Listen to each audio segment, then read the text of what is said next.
The principles for successful IT contracts are universal.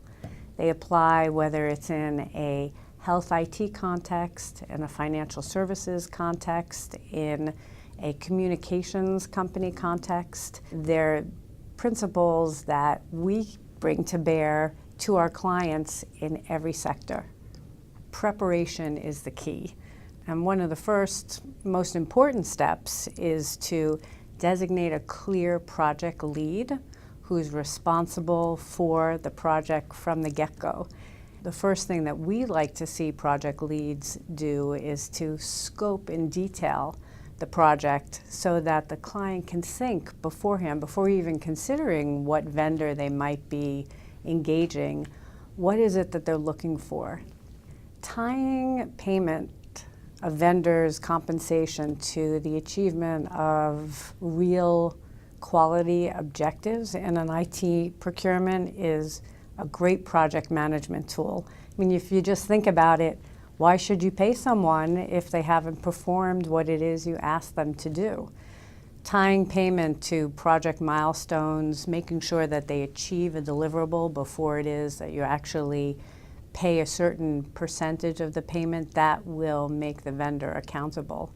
There are other types of payment mechanisms like holdbacks. You can hold back a certain portion of the payment until the project is complete so that you are actually paying for an outcome rather than paying for services that are rendered. In order to get the right team in place in an IT contract, the best approach at the outset is to specify in the contract who it is, who are the key personnel, who's the team that you're hiring, and you put that specifically into the contract. And then, if there are changes over time, which there inevitably are, you should have the right to approve who it is who's going to replace that person who was specifically set forth in the contract. Before you even sign a contract, you should be thinking about what is life going to be like after this vendor is gone, and what do I need to be able to continue my business operations without this vendor. And the contract should be specific about those needs. It should say the vendor is going to help me transition at the end of the contract. The vendor is going to give me data and materials that were accumulated during the contract in order for me to continue. It's a business continuity issue, and it needs to be prepared for at the outset.